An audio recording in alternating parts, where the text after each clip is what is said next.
అనగనగా ఒక ఊరు. ఆ ఊళ్ళో సీతమ్మ, రామయ్య అనే దంపతులు నివసిస్తూ ఉండేవారు. సీతమ్మ ఒకరోజు రామయ్యతో ఇలా అంది. ఏవండి, ఒక్కసారి నా మాట కొంచెం వినండి. ఆ, ఏంటి సీతమ్మా, చెప్పు. ఇంట్లో సరుకులన్నీ నిండుకున్నాయండి. మీరు వచ్చేటప్పుడు సరుకులు తీసుకొస్తారా? అదేంటి సీతమ్మా, ఈ రోజుకు వంట చేయడానికి కూడా ఇంట్లో ఏమీ లేవా సీతమ్మా? నా దగ్గర డబ్బులు లేవు. ఈ రోజుకు ఏదో ఒకటి చెయ్యి సీతమ్మా. నేను కట్టెలు కొట్టడానికి అడవికి వెళుతున్నాను. కట్టెలు కొట్టి పట్నంలో అమ్మి సాయంత్రానికి మనకు కావలసిన సరుకులు తీసుకుని వస్తాను అని చెప్పి రామయ్య అడవికి బయలుదేరతాడు. ఇంతలో రామయ్యకు డబ్బులిచ్చిన ఆ ఊరి సావుకారు రామయ్య ఇంటికి వస్తాడు. రామయ్య ఇంట్లో లేకపోవడంతో సావుకారు శాంతమ్మతో ఇలా అంటాడు. శాంతమ్మ, ఏంటిది శాంతమ్మ? రామయ్య ఎక్కడా? నా దగ్గర రామయ్య తీసుకున్న అప్పు సొమ్ము మొత్తం ఈరోజు వసూలు చేసుకుని వెళదామని వచ్చాను. పిలువు రామయ్యను బయటకు అని అరుస్తూ అంటాడు షావుకారు. అప్పుడు శాంతమ్మ సావుకారుతో ఇలా అంది. షావుకారు గారు, రండి రండి. ఆయన ఇంట్లో లేరు, కట్టెలు కొట్టడానికి అడవికి వెళ్లారు. సరే, రామయ్య వస్తే నేను వచ్చానని చెప్పు అని చెప్పి షావుకారు వెళ్ళిపోతారు. రామయ్య కట్టెల కోసం అడవిలోకి నడవసాగాడు. నడుస్తూ నడుస్తూ రామయ్య మనసులో ఇలా అనుకుంటాడు. ఈరోజు కట్టెలు బాగా కొట్టి పట్నంలో అమ్మి చాలా డబ్బు సంపాదించాలి. అలా నడుస్తూ ఉండగా రామయ్య ఒక పెద్ద చెట్టుని చూశాడు. ఆహా, ఏముంది, ఈ చెట్టు చాలా పెద్దగా బాగా ఎండిపోయి ఉంది. ఈరోజు నాకు బాగా డబ్బు వచ్చేలా ఉంది అని రామయ్య తనకు తను అనుకుని ఆ పెద్ద చెట్టును కొట్టడం మొదలెట్టాడు. అలా రామయ్య చెట్టు కొడుతూ ఉండగా తన చేతిలోని గొడ్డలి చేయి జారి పక్కనే ఉన్న కొలనులో పడిపోయింది.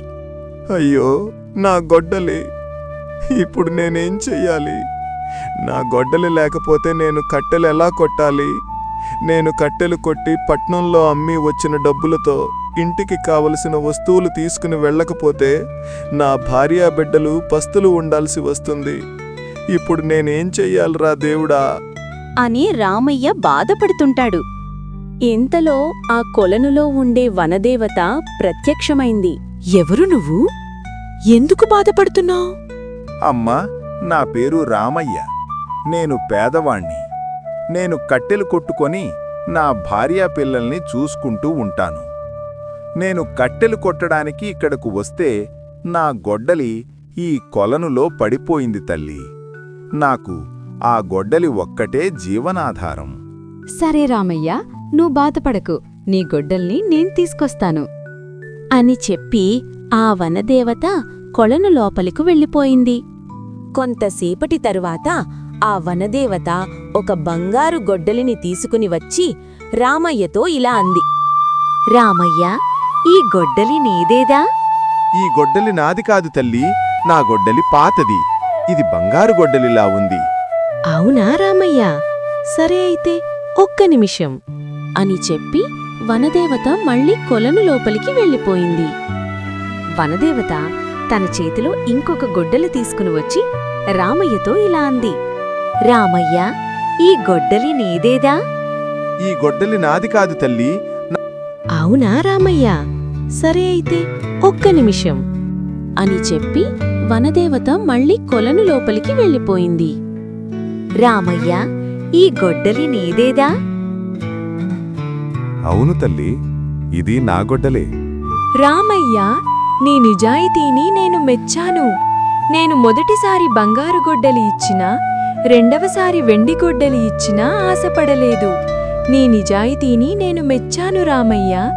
ఇదిగో, ఈ 3 గొడ్డళ్లను తీసుకుని సంతోషంగా జీవించు అని చెప్పి ఆ వనదేవత మాయమైపోయింది. రామయ్య ఆ వెండి బంగారపు గొడ్డళ్లను అమ్మి సంతోషంగా జీవించసాగాడు.